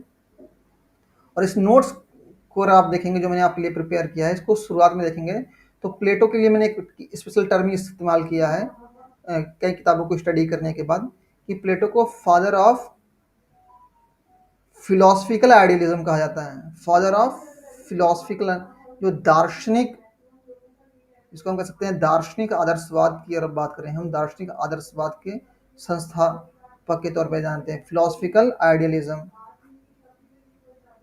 नेक्स्ट क्वेश्चन को हम देखेंगे। यहाँ पे क्वेश्चन है कि Plato developed his theory of nature of ultimate reality explaining the actual world. तो इसमें बुक है टिमियोस। आप यहाँ सेम क्वेश्चन को हिंदी में भी देख सकते हैं कि प्लेटो ने जो है अनंत वास्तविकता अल्टीमेट रियलिटी की प्रकृति का अपना सिद्धांत विकसित किया, किसमें? टिमियोस में। ये क्वेश्चन नोट कर लीजिएगा, एग्जाम के पॉइंट ऑफ व्यू से बहुत इंपॉर्टेंट है। टिमियोस के बारे में थोड़ा सा पढ़ लीजिएगा। और यहाँ पे फिर देखें जो अगला क्वेश्चन है, ये बहुत ही इंपॉर्टेंट क्वेश्चन है एग्जाम के पॉइंट ऑफ व्यू से। इसमें देखें एक स्टेटमेंट दिया गया, उसके लिए रीज़न दिया गया है कि प्लेटो के लिए क्या है कि डाइवर्सिटी ऑफ वेल्थ, जो धन की विविधता है, इनकंसिस्टेंट है, असंगत है। क्या है? असंगत है विथ गुड गवर्नमेंट। मतलब प्लेटो जब फिलोसफर किंग की ड्यूटीज़ के बारे में बात करते हैं तो वो कहते हैं कि ये फिलोसफर किंग की रिस्पॉन्सिबिलिटी है कि जो धन का जो वितरण हो, जो डिस्ट्रीब्यूशन हो, वो असमान ना हो। अगर समाज में असमानता होगी, कोई बहुत अधिक गरीब होगा, और कोई बहुत ही धनी होगा, तो इससे क्या होगा कि समाज में अपराध बढ़ेंगे। तो फिलोसफर किंग की रिस्पॉन्सिबिलिटी है कि इस बात को मॉनिटर करे कि जो धन का वितरण है, डिस्ट्रीब्यूशन है, वो अप्रोप्रिएट तरीके से हो, ताकि समाज में स्थिरता आ सके, स्टेबिलिटी आ सके। और यहाँ पे आप देखें, he has no way to abolish evil except by abolishing itself for soldiers and rulers। क्योंकि देखिए प्लेटो के दर्शन में जो गार्जियन क्लास है, गार्जियन क्लास है, उसमें कौन है? उसमें सैनिक शामिल हैं और रूलर शामिल हैं, ठीक है। तो ये पथभ्रष्ट ना हो, इनके लिए उन्होंने प्लेटो ने क्या व्यवस्था की कि ये जो सैनिक हैं, सोल्जर्स हैं और जो शासक हैं, इनके पास में ना वेल्थ होगा, और ये फैमिली को भी जो है अवॉइड करते कि इनके पास फैमिली नहीं। क्यों? क्योंकि अगर इनके पास फैमिली होगी या प्राइवेट प्रॉपर्टी होगी तो फिर जो है ये बेईमानी पे उतर आएंगे। ऑलराइट गाइस, और बात करें इस क्वेश्चन की, तो इस क्वेश्चन में जो है, जो ऑप्शन की अगर हम बात करें, यहाँ पे ऑप्शन जो ए है वो करेक्ट हो जाएगा, ठीक है। नेक्स्ट क्वेश्चन की बात करें।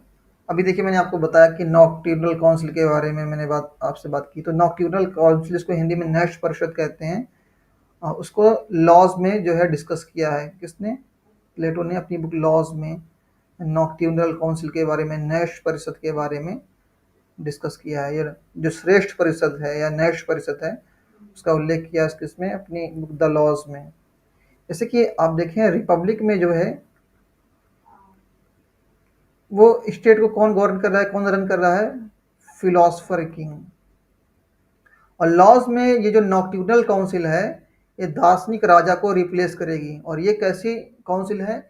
यहाँ पे क्या है कि उस सोसाइटी के, कह सकते हैं कि जो श्रेष्ठ लोग हैं, जो ओल्डेस्ट पर्सन हैं, 10 ओल्डेस्ट पर्सन हैं, उससे मिलकर के ये काउंसिल बनी है। और इस काउंसिल का काम ये है कि रात में वो लोगों की बिहेवियर को मॉनिटर करे, उसको देखे और ये देखे कहीं लोगों का नैतिक पतन तो नहीं हो रहा है, मॉरल डिग्रेडेशन तो नहीं हो रहा है, ठीक है ना। उनके मॉरल बिहेवियर को जो है वो ऑब्जर्व करे और उसको सुधार करे।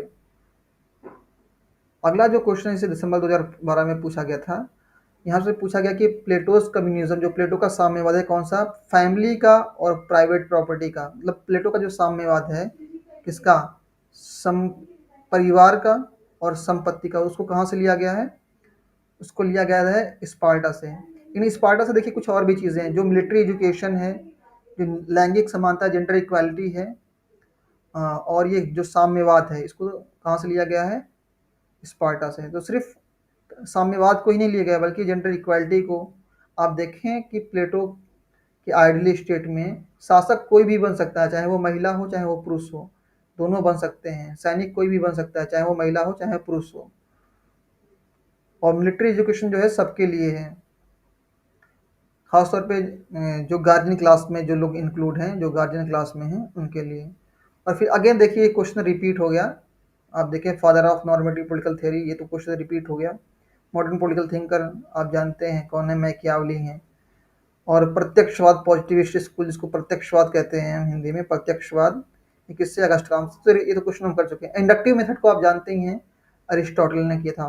और इंडक्टिव मेथड में क्या होता है, इंडक्टिव मेथड का जो उद्देश्य है वो क्या है, इंडक्टिव मेथड का उद्देश्य है नए सिद्धांत को, न्यू थ्योरीज को डेवलप करना, न्यू थ्योरीज को डेवलप करना। और डिडक्टिव मेथड का पर्पस है, उद्देश्य है, एम है, क्या है कि जो थ्योरी पहले से मौजूद हैं, जो थ्योरी एग्जिस्ट कर रही हैं, जो मौजूद हैं, उसको टेस्ट करना कि वो सही है या गलत है। अगले क्वेश्चन की तरफ हम बढ़ेंगे। यहाँ पे देखिए ये जो कॉन्सेप्ट है ये प्लेटो के थ्योरी ऑफ आइडिया से है, जो उनका विचारों का सिद्धांत है। आप 2016-17 के बाद से आप देखेंगे, 2016-17 के बाद से देखेंगे तो प्लेटो का जो थ्योरी ऑफ आइडिया है, जो विचारों का उनका सिद्धांत है, वहाँ से क्वेश्चन बार बार पूछे जा रहे हैं, विचारों का जो सिद्धांत है। ठीक है, तो आइडियाज आर सब्सटेंस, आइडिया जो है सार तत्व हैं, जैसा कि आप यहाँ हिंदी में भी क्वेश्चन को देख सकते हैं। आइडिया क्या है, सार तत्व हैं।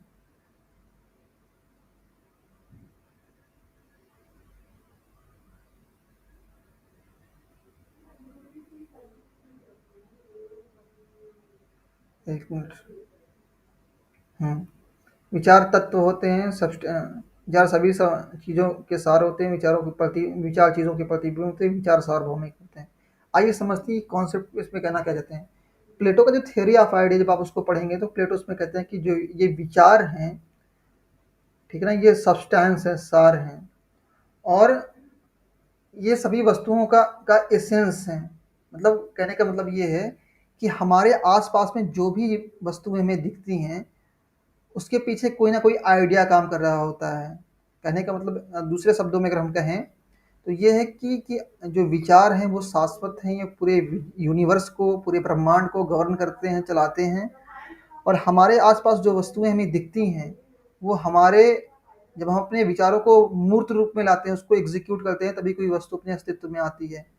और आइडियाज़ क्या हैं, यूनिवर्सल हैं। और ये जो स्टेटमेंट है कि ideas are reflection of thing, देखिए दो चीज़ें होती हैं, एक तरफ होता है आइडिया होता है और दूसरी तरफ जो है मैटर होता है।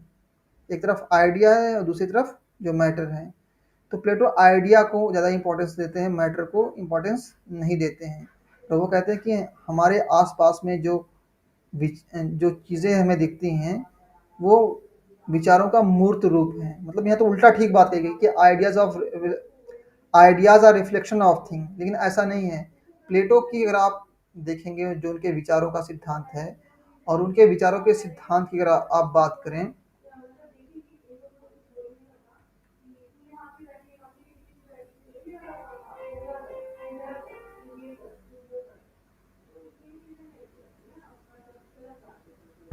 यहाँ पे देखिए मैं थोड़ा सा चीज़ों को आपको दिखाना चाहूँगा ताकि चीज़ें आपको और क्लियर, एकदम एज क्लियर एज वाटर, बिल्कुल साफ साफ दिखाई दें कि प्लेटो का जो आइडिया है, विचारों का जो सिद्धांत है, उसका निचोड़ क्या है। देखिए इसका ये क्रक्स क्या है।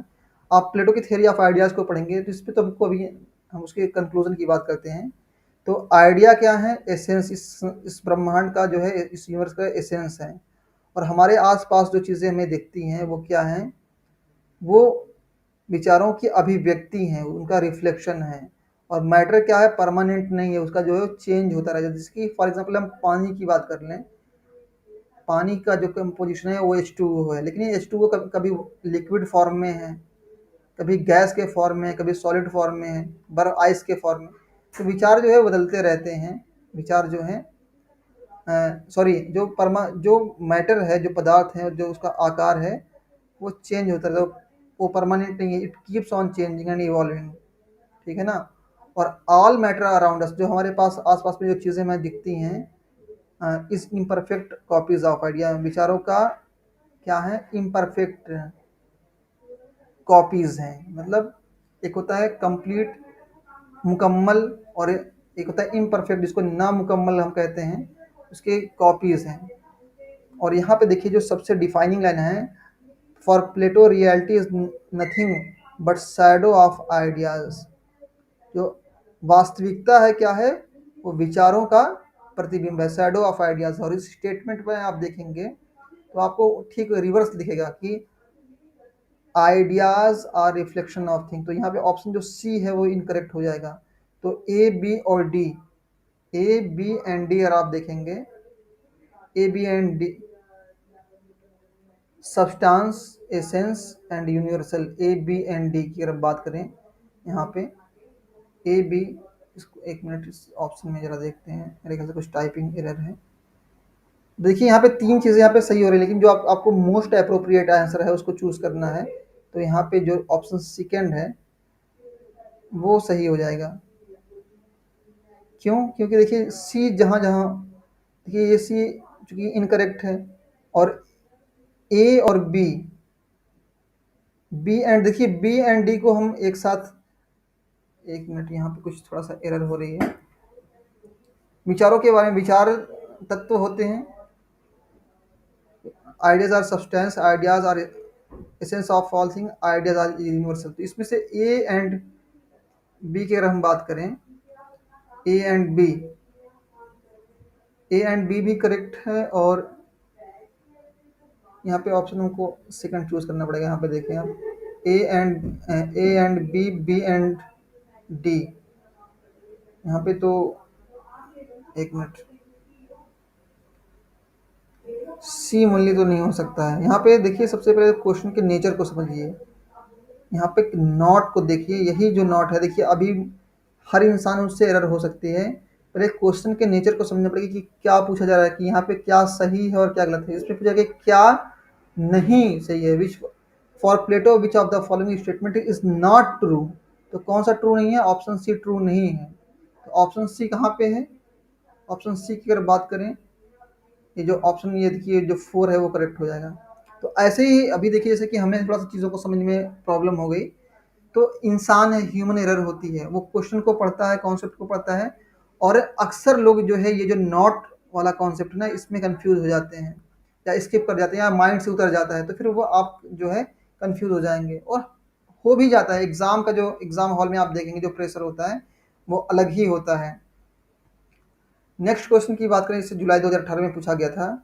इसमें पूछा गया है कि प्लेटोनिक थ्योरी ऑफ आइडियाज, जो प्लेटो का विचारों का सिद्धांत है, इस based upon theory of knowledge. बिल्कुल सही बात है। For him knowledge is perception, नहीं बिल्कुल, ये तो इनकरेक्ट हो गया। तो यहाँ पे ऑप्शन जो है सी जो है वो करेक्ट हो जाएगा, तीसरा जो है करेक्ट हो जाएगा। नेक्स्ट क्वेश्चन की बात करें, यहाँ पे देखिए, विच one of the following is not a source of Plato's theory of idea. अब देखिए यहाँ पे जितने भी क्वेश्चन आ रहे हैं, ज़्यादातर क्वेश्चन थ्योरी ऑफ आइडिया से पूछे जा रहे हैं। और मैंने आपको बताया था कि जो है पार्मेनिडीज और हेराक्लिटस के आइडियाज जो है, जो थ्योरी ऑफ आइडिया किसे इन्फ्लुएंस्ड है, पार्मेनिडीज से और हेराक्लिटस से इन्फ्लुएंस है। तो अगर इसकी हम बात करें तो हेराक्लिटस, और आप देखें सुकरात से तो है ही। और यहाँ पे देखिए एक नया वर्ड आपको सुनने को मिलेगा, इलियाटिक्स। ये इलियाटिक्स क्या है? इलियाटिक्स की अगर हम बात करें, ठीक है ना, तो इलियाटिक्स क्या चीज़ है?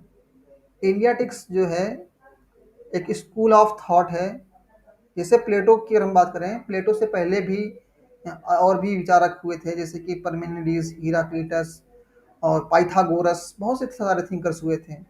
और प्लेटो ने क्या किया था कि हीराक्लिटस के आइडिया को, और इलियाटिक्स में दो थिंकर्स हैं, जीनो और परमेनिडीज, इनके भी आइडियाज़ को जो है, इलियाटिक्स क्या है कि स्कूल ऑफ थॉट है, स्कूल ऑफ थॉट है, स्कूल ऑफ फिलॉसफी है।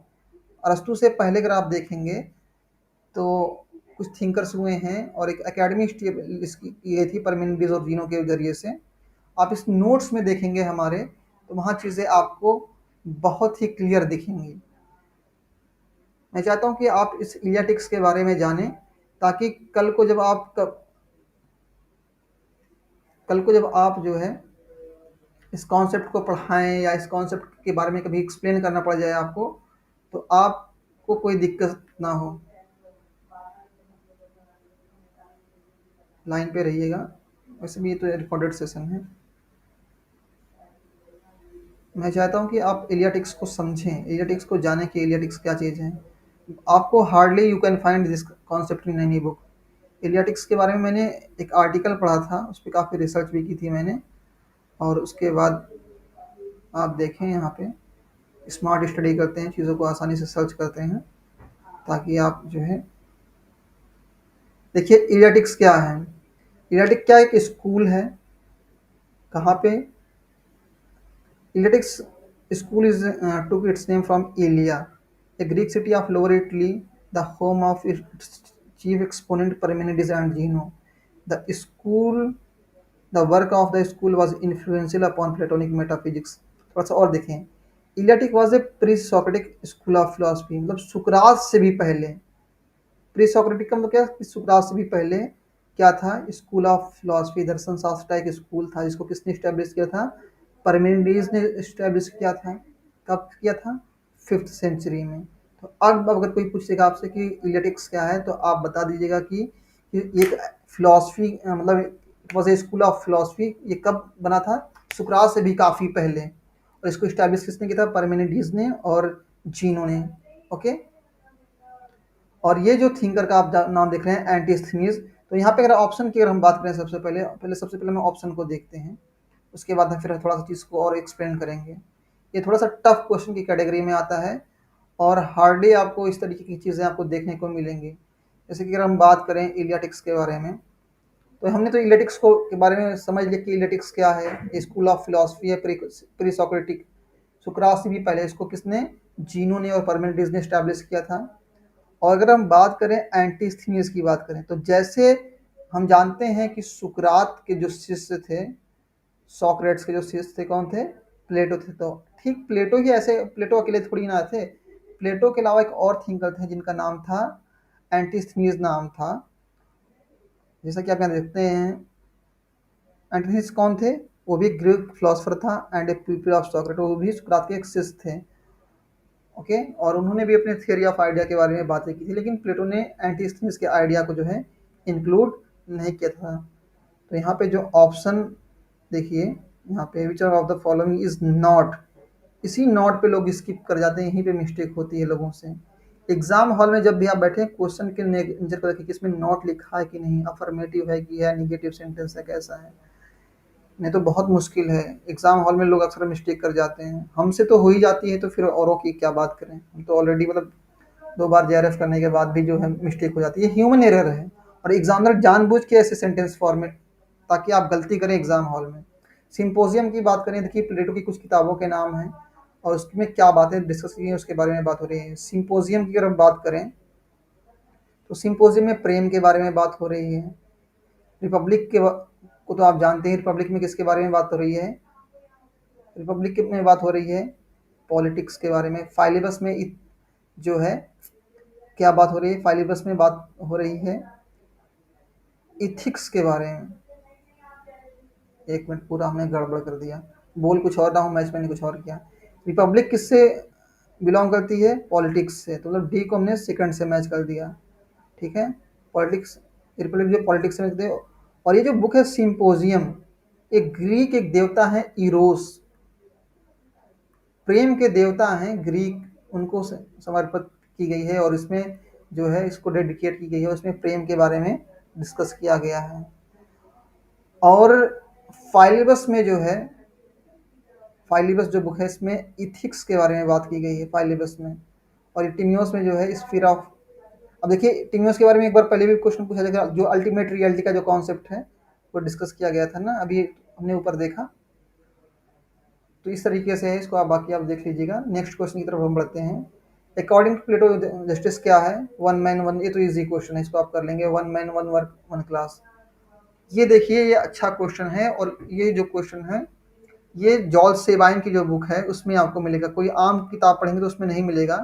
इसमें लिखते हैं कि जो रिपब्लिक क्या है, देखिए हुई द फॉलोइंग से रिपब्लिक पिक्चर से utopian not because it is a romance but Plato but because Plato intended it to be start of a scientific attack upon the idea। ये देखो कोड टाइप के question है, George Sabine का है। इसके translation की अगर हम बात करें, इस क्वेश्चन को अगर हिंदी में हम देखें, तो इस क्वेश्चन में क्या है, इस क्वेश्चन में एक तरीके से स्टेटमेंट है जॉर्ज सेबाइन का। वो कहते हैं कि जैसे कि किसने कहा, मतलब ये एक तरह का स्टेटमेंट है कि रिपब्लिक इस कारण से एक आदर्श राज की तस्वीर नहीं देता कि यह एक रोमांस है, ठीक है, बल्कि प्लेटो चाहते हैं कि ये भलाई के विचार पर वैज्ञानिक आक्रमण की शुरुआत बने। एक्चुअली ये जो कोट है ना वो प्रोफेसर डनिंग का है, लेकिन ये जो कोट है वो आपको कहाँ मिलेगा, जॉर्ज सेबाइन की बुक में मिलेगा, ठीक है ना। ये प्रोफेसर डनिंग का है। वो कहते हैं कि रिपब्लिक का एक बौद्धिक रोमांस है, इंटेलेक्चुअल रोमांस है। ये क्वेश्चन यहाँ पे प्रोफेसर डनिंग आंसर होगा, लेकिन ये बुक किस में मिलेगा, जॉर्ज सेबाइन की जो बुक है उसमें मिलेगा आपको, ठीक है ना। प्रोफेसर डनिंग का कोई स्टेटमेंट है।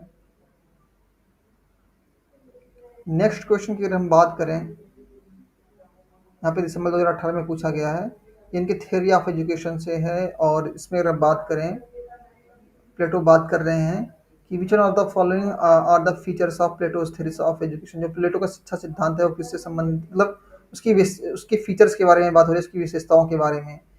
तो ये जो प्लेटो का जो शिक्षा सिद्धांत है वो सामाजिक सत्यपरायणता, सत्यनिष्ठा पर और सत्य की, अभी कह सकते हैं रियलाइजेशन, मतलब कि महसूस करना।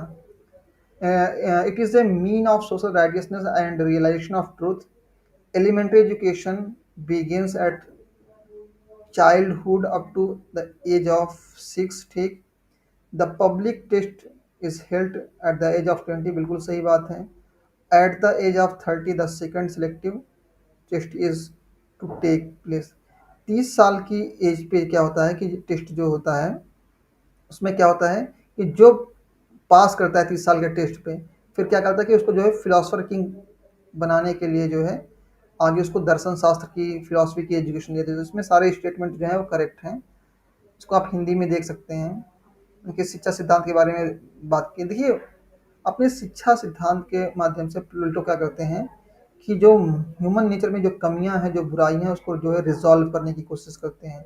उसके अंदर जो है सदाचार भरने की कोशिश करते हैं, वो सत्य को महसूस कर सके, उसको रियलाइज़ कर सके, उसके बारे में बात करते हैं। और आप जानते हैं कि उनके जो थ्योरी ऑफ एजुकेशन है बचपन से लेकर के 6 वर्ष की उम्र तक, ये भी बिल्कुल सही है। 20 साल की एज पे एक टेस्ट होता है, उसमें जो फेल होते हैं उनका काम है कि वो डिफेंस फोर्स में चले जाएंगे, राज्य की सुरक्षा देखेंगे। और जो 30 वर्ष पे जो पास होंगे, जो एक और परीक्षा होती है, वो वही लोग बनते हैं दार्शनिक राजा।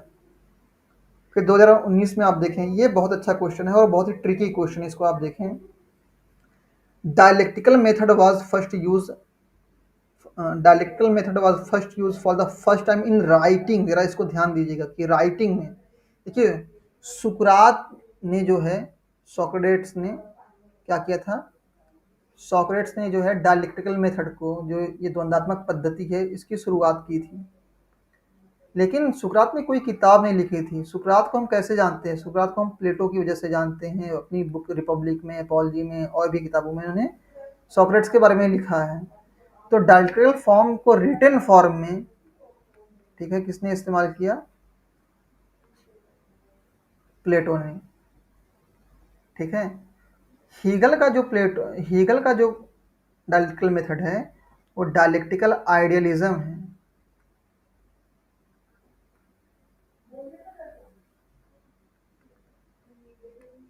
और मार्क्स का जो ये कॉन्सेप्ट है ये डायलेक्टिकल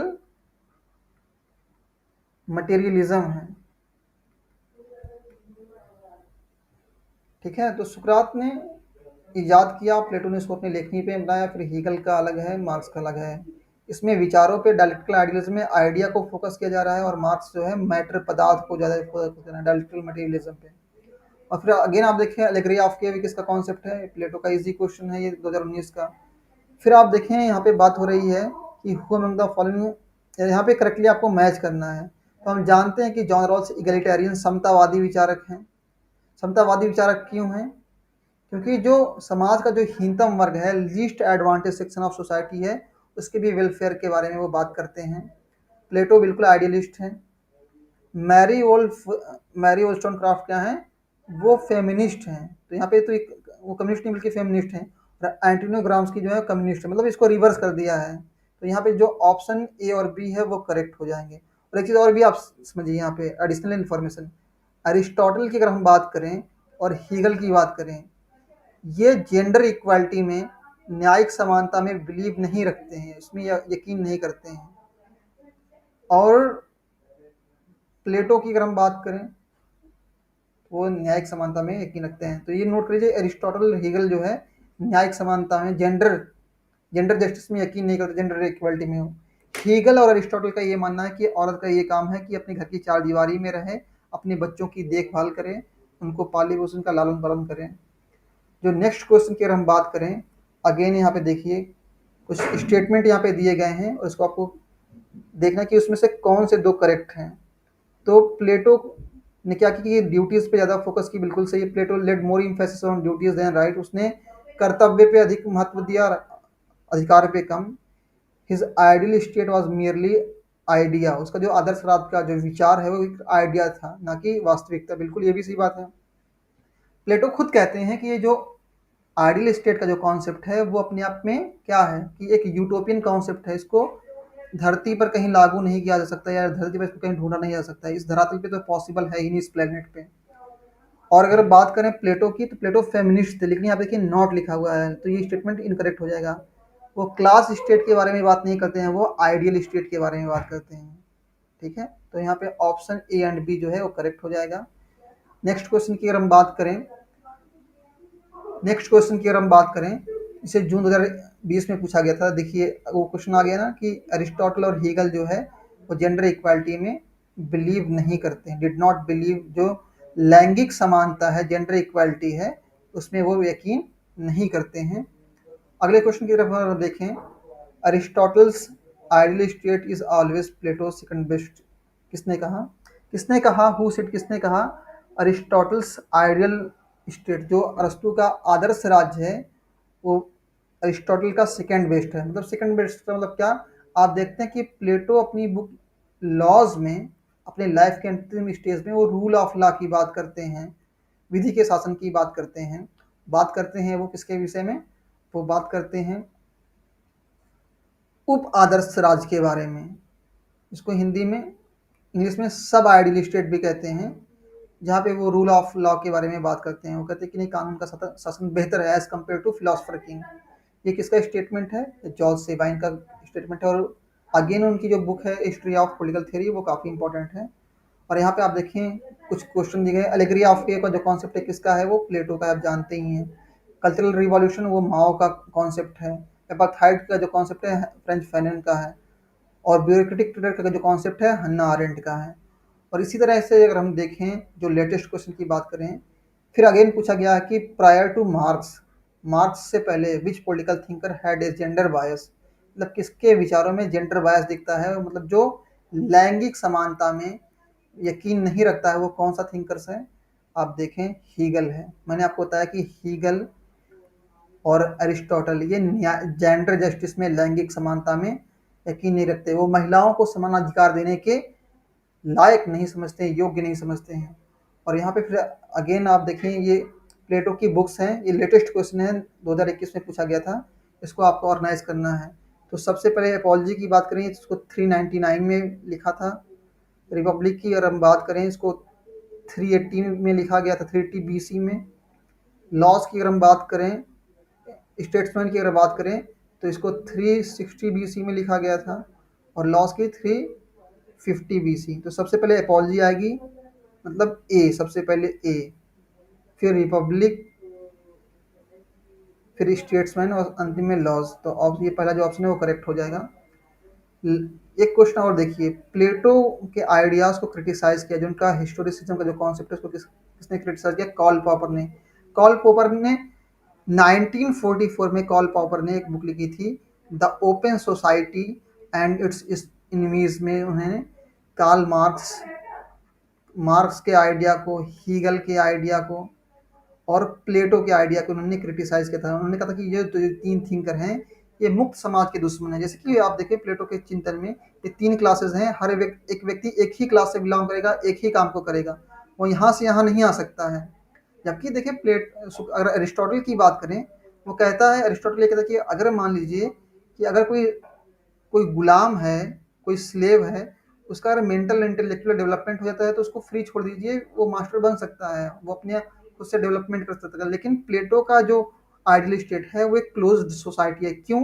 क्योंकि जो व्यक्ति जिस कैटेगरी से बिलोंग करता है वो उसी में रहेगा, वो स्विच नहीं कर सकता, अपनी क्लास को चेंज नहीं कर सकता है। और यहाँ पे देखिए आपको ऑप्शन लेकिन दो ही दिया गया है, तो मैकियावली चूंकि नहीं है तो ये भी करेक्ट हो जाएगा, प्लेटो एरिस्टोटल ये भी नहीं हो जाएगा, प्लेटो एंड हेगल ये सही हो जाएगा, क्योंकि मैकियावली के बारे में बात नहीं करते हैं, प्लेटो, मार्क्स एंड हेगल, लेकिन यहाँ पे दो ही दिया गया है, तो यहाँ पे जो ऑप्शन जो थर्ड है वो सही हो जाएगा। फिर देखें 2023 में जो क्वेश्चन पूछा गया था, यहाँ पे प्लेटो की, यहाँ पे अरिस्टोटल की किताबों के बारे में पूछा गया था, तो एपोलॉजी हम जानते हैं इसको किसने लिखा था, प्लेटो ने लिखा था।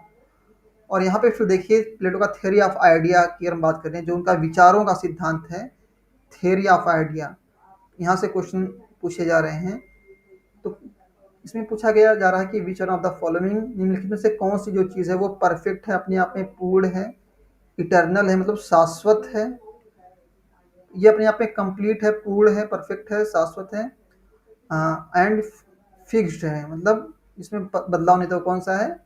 प्लेटो के अकॉर्डिंग वो आइडियाज हैं। और देखिए वर्चुअस नॉलेज, अगेन ये आपका क्वेश्चन आ गया, सद्गुण ही ज्ञान है, इसको कौन मानता है, किसका कॉन्सेप्ट है? कॉन्सेप्ट है प्लेटो का। और फिर आप ये देखें नॉलेज एंड पावर किसका कॉन्सेप्ट है? मिशेल फूको का कॉन्सेप्ट है। तो इस तरीके से आप देखें कि एग्जाम में अब जो ट्रेंड जो बन रहा है वो कहाँ से ज़्यादातर क्वेश्चन आ रहे हैं? थ्योरी ऑफ आइडिया से क्वेश्चन आ रहे हैं। तो इन सारी चीज़ों को आप देखें, समझें, और हमने इस वीडियो में सारे क्वेश्चन को कवर कर लिया है। और आप चाहें तो ये जो नोट्स आप यहाँ पे देख रहे हैं उसको अवेल कर सकते हैं, और एटलीस्ट आप चाहें तो हमारे जो टेस्ट सीरीज है जो मात्र 300 रुपये में है, 300 में, इसको आप परचेज़ कर सकते हैं। और इसके लिए आप मेरे इस कॉन्टैक्ट नंबर पे जो है मुझे व्हाट्सअप कर सकते हैं। Thank you so much everyone.